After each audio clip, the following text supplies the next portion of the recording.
Shalom teman-temanku terkasih semuanya. Pasti dalam keadaan baik-baik saja dan selalu dipelihara Tuhan ya. Karena Tuhan kita yang bernama Yesus Kristus atau Yeshua HaMashiach selalu akan pelihara kita hingga akhir zaman. Ya kan? Haleluya. Teman-teman, aku mau nanggapi komenan dari saudara kita nih ya. Dia komen udah begitu lama, maksudnya di videoku yang sudah lumayan lama ya, tapi komennya ini baru hari ini kayaknya ya. Ini aku tanggapin, mari kita baca dari saudara Boy Blok M, nama akunnya. Dia berstatement, Tuhan Bapa Maha tahu, tapi Tuhan Yesus nggak tahu kapan terjadi kiamat. Jemaat pun pusing, terus tanya sama pendeta atau pastor. Pendeta atau pastor jawab, jangan bikin pusing, pokoknya imani saja, jangan bawel-bawel, cerewet. Lucu banget ya, nulis komen sampai bawa-bawa pendeta sama pastor, kayak sok tahu sekali, kayaknya dia pernah masuk gereja atau apa ya. Tapi walaupun mereka ya atau satu orang nih oknum masuk gereja, tidak mungkin pastor jawabnya kayak gitu, kayaknya nggak mungkin deh. Mungkin kalau ada juga mungkin pastor yang gimana gitu ya. Baik, akan aku tanggapi ya dengan data-data ya. Jadi kiamat atau yang sering disebut sebagai akhir zaman adalah periode waktu di mana dunia ini akan musnah. Hal ini dipercayai oleh agama-agama dominan ya di dunia seperti Abrahamik maupun non-Abrahamik. Nah, pada akhir zaman tidak ada lagi mukjizat Tuhan Yesus tidak akan ada lagi ya pada akhir zaman. Di dalam Kristen, akhir zaman digambarkan sebagai peristiwa kesengsaraan makhluk di bumi, di mana peristiwa ini datang sebelum kedatangan Kristus yang kedua kali ke dunia, yang akan menghadapi antikristus dan menghantarkannya ke kerajaan Allah. Oh ya, aku mau nanggepin yang seperti saudara kita bilang ini ya, hanya Bapa yang tahu dan Tuhan Yesus nggak tahu. Kamu salah. Kalau Tuhan Yesus dan Bapa itu adalah satu, jadi Tuhan Yesus yaitu Allah Bapa itu sendiri ya, dan Bapa ya Tuhan Yesus juga gitu. Kalau Bapa adalah roh, kalau Tuhan Yesus adalah wujudnya, wujud ilahinya ya, karena ingin menyelamatkan manusia, jadi nuzul menjadi manusia seperti itu ya. Lanjut lagi. Nah, di ayat Alkitab tertulis banyak ya tentang tanda-tanda akhir zaman. Jadi bukannya tidak tahu Tuhan Yesus tentang kiamat, bukan, karena dia adalah Tuhan, pasti dia tahu, tapi karena tanda kasih sayangnya kepada manusia, Tuhan Yesus nggak mau buat gempar, tetapi Tuhan Yesus sudah mewanti-wanti ya, seperti itu bahasanya, mewanti-wanti supaya manusia tidak ketakutan, tidak gelisah, pokoknya semua tertulis di Alkitab ya, seperti di kitab Matius 24:15-22 dan Lukas 21 ayatnya 20-33 ya. Di situ Tuhan Yesus mengatakan akan datang untuk yang kedua kalinya. Tuhan Yesus akan datang untuk kedua kalinya ya, hanya saja tidak ada penjelasan jelas kapan peristiwa itu akan terjadi, karena tidak ingin seluruh umatnya ketakutan ya. Kita hanya disuruh berdoa ya. Jadi kita sebagai orang beriman, kita harus selalu siap kapanpun itu akan datang ya, siap siaga ya, untuk menghadapi kedatangan Yesus tersebut dan percaya janji Tuhan bagi orang percaya. Sebelum akhir zaman benar-benar terjadi, Yesus akan memberikan petunjuk kepada umat. Ya, kita diberikan petunjuk ya. Nih, petunjuknya adalah satu, tanda-tandanya adalah satu, akan ada malapetaka dan bencana alam. Ya, jika diamati belakangan ini ya, betul kan? Memang banyak sekali bencana alam ya. Betul, benar banget. Seperti gempa bumi, tanah longsor, angin topan dan badai ya di Indonesia dan di luar negeri juga ditunjukkan sama Tuhan ya, benar, sama Tuhan Yesus. Ya, seperti yang kita tahu, memang sudah banyak terjadi bencana ya.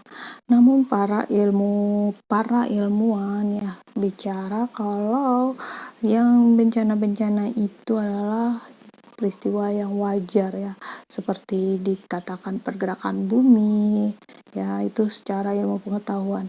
Namun jika kita melihat dalam ilmu rohani, hal tersebut tidak akan terjadi tanpa kehendak Allah itu sendiri. Jika Allah berkehendak, bencana dan malapetaka tidak akan terjadi. Hal ini diperkuat oleh kitab Lukas 21 ayatnya 11 ya, dan akan terjadi gempa bumi yang dahsyat, dan di berbagai tempat akan ada penyakit sampar dan kelaparan, dan akan terjadi juga hal-hal yang mengejutkan dan tanda-tanda yang dahsyat dari langit ya. Dan di dalam Markus 13:14 ayatnya 14-20, apabila kamu melihat pembinasa keji berdiri di tempat yang tidak sepatutnya, para pembaca hendaklah memperhatikannya. Maka orang-orang yang di Yudea haruslah melarikan diri ke pegunungan. Orang yang sudah di peranginan di atas rumah, janganlah ia turun dan masuk untuk mengambil sesuatu dari rumahnya, dan orang yang sedang di ladang janganlah kembali untuk mengambil pakaiannya. Celakalah ibu-ibu yang sedang hamil atau yang menyusukan bayi pada masa itu ya. Tuhan Yesus udah mewanti-wanti, dan juga Tuhan Yesus bilang kita agar berdoa supaya semuanya itu jangan terjadi pada musim dingin ya. Tuhan Yesus bilang sebab pada masa itu akan terjadi siksaan seperti yang belum pernah terjadi sejak awal dunia. Jadi mungkin ya, kita bayangkan saja, Tuhan Yesus sudah bilang siksaan itu tidak pernah terjadi, tidak pernah dirasakan sejak dunia awal diciptakan ya. Berarti siksaan itu luar biasa mungkin ya. Ya Tuhan, amit ya, jangan sampai. Kita berdoa saya ya. Dan sekiranya Tuhan tidak mempersingkat waktunya, maka dari segala yang hidup tidak akan ada yang selamat. Akan tetapi oleh karena orang-orang pilihan yang tepat dipilihnya, Tuhan mempersingkat waktunya. Selanjutnya ya, tanda-tanda yang lain adalah penyakit, kemiskinan, dan kelaparan ya. Nah, jika diamati ketiga tanda-tanda ini sangat jelas terjadi ya saat-saat ini. Apalagi pokoknya sudah terjadi memang ya. Banyak penyakit baru bermunculan yang belum diketahui obat penangkalnya ya. Kemarin tuh kombinasi kelaparan dan kemiskinan juga terjadi di seluruh belahan bumi. Jumlah yang tercatat saat ini mencapai 1 miliar lebih, berbanding jauh dengan beberapa dekade sebelumnya ya. Dan kekerasan di luar kontrol ya, makin banyak kekerasan saudaraku. Jadi teringat pada zaman Nabi Nuh, kekerasan merajalela di mana-mana yang hampir sama dengan tanda-tanda kiamat ya menurut Alkitab ya. Dan juga manusia dianggap sampah ya teman-teman, yang tak berguna sehingga mereka kurang menghargai hidup antar sesama ya. Tidak ada rasa takut saat membunuh sesama. Betul banget ya teman-teman, banyak sekali tanda seperti ini ya. Saat ditanyakan, tidakkah kamu takut hukuman yang akan kamu terima di pengadilan di dunia akhirat nanti? Dijawab tidak ya. Pembunuhan, pemerkosaan, dan penyiksaan terjadi tanpa pandang bulu. Setiap hari kasus pembunuhan terkuat dari beberapa wilayah yang ada di Indonesia ya teman-teman. Kalau kita menyimak berita tiap hari ya di televisi, di berita ya, pokoknya dimanapun ya, media-media, kita lihat pasti ada saja kriminal teman-teman. Pasti itu, pasti. Coba deh cek, kalau tidak percaya coba cek ya, mulai besok ya, pokoknya salah satu stasiun TV swasta, cek aja di setiap berita pasti ada. Dan juga seks di luar batas ya nih. Manusia telah melanggar salah satu isi hukum Taurat, yaitu adanya seks bebas ya. Manusia akan hidup dalam nafsu yang sangat tinggi. Jika hasratnya tidak terpenuhi, hancurlah orang tersebut. Akibatnya yang ditimbulkan dari haus seks ya. Akibat dari haus seks adalah manusia tidak lagi mementingkan dengan siapa ya berhubungan intim. Contohnya hubungan seks yang dilakukan seorang wanita dengan seekor anjing. Amit-amit. Dan itu bisa menyebabkan penyakit AIDS dan lain-lain. Perang terjadi di mana-mana. Luar biasa teman-teman. Nah, perang bukan sesuai untuk kekacauan di dunia saat ini ya teman-teman, melainkan neraka. Tidakkah kamu menyadari bahwa perang kuno sudah tidak berlaku lagi sekarang? Manusia lebih suka dengan perang cara baru yang digambarkan seperti neraka ya. Akibat adanya perang, manusia tidak lagi menjadi murid Kristus ya, seperti ditulis dalam Matius 24 ayat 6-7. Kamu akan mendengar deru perang atau kabar-kabar tentang perang, namun berawas-awaslah, jangan kamu gelisah, sebab semuanya itu harus terjadi. Tapi itu belum kesudahannya, sebab bangsa akan bangkit melawan bangsa dan kerajaan melawan kerajaan, akan ada kelaparan dan gempa bumi di berbagai tempat ya. Dan juga teman-teman, tanda-tanda lainnya, kemajuan di bidang ekonomi dan perindustrian. Di samping bencana alam, malapetaka, kemiskinan, kelaparan, dan penyakit, ada pula peningkatan yang terjadi di bidang ekonomi dan perindustrian. Kemajuan di dua bidang ini biasanya terjadi di negara-negara maju ya. Beberapa negara ya, meningkatnya ilmu pengetahuan. Nah, saat ini ada banyak peningkatan yang terjadi di dunia pendidikan, prestasinya dikatakan melebihi ekspektasi dan melampaui generasi sebelumnya. Banyak temuan baru ya diciptakannya digunakan untuk memudahkan aktivitas manusia. Betul banget gadget ya sekarang yang luar biasa ya, teman-teman. Seperti yang kita rasakan sekarang, gadget sudah luar biasa menggantikan posisi manusia dalam pekerjaan kan ya teman-teman. Pengembangan ilmu pengetahuan ini dikategorikan sebagai hal positif karena membangun kehidupan yang lebih baik ya, betul banget. Namun ada sisi negatif yang ditimbulkan karena pintarnya manusia zaman sekarang, antara lain tingginya ilmu pengetahuan membuat manusia tidak percaya akan kekuatan Tuhan ya. Kita jangan sampai seperti itu ya, dan menghiraukan mereka lebih percaya bahwa dunia ini terbentuk karena proses alam, bukan karena campur tangan Tuhan. Jangan sampai seperti itu ya kita. Dan kemerosotan moral ya teman-teman, tanda-tanda lainnya, saat melihat keadaan sekitar, kita sering bertanya, kemanakah dunia ini akan berlanjut? Banyak kejadian sosial menonjol mengancam kehidupan manusia. Seks bebas, kawin cerai, perampokan, pencurian, pemerkosaan, kenakalan remaja, narkotika, dan pembunuhan adalah contoh kemerosotan moral yang terpampang nyata dalam kehidupan saat ini. Contoh tersebut membuat manusia tidak tahu arti bersyukur dalam Alkitab. Dampak yang ditimbulkan dari kemerosotan moral antara lain ya, nih dampak-dampaknya teman-teman.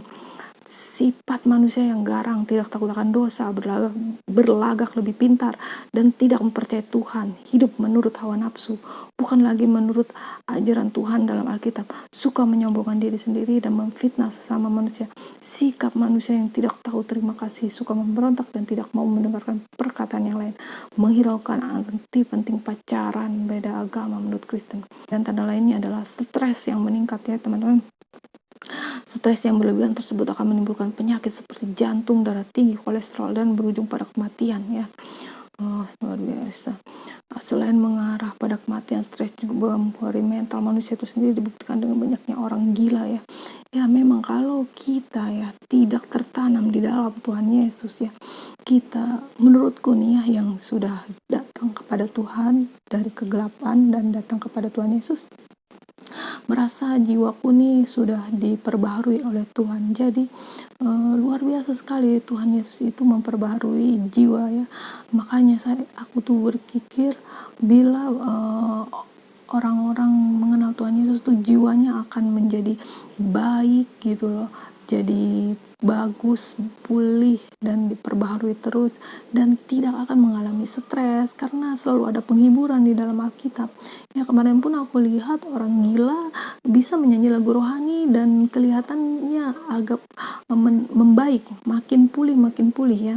Pernah aku share di videoku di YouTube ini ya, di scroll aja kalau nggak percaya.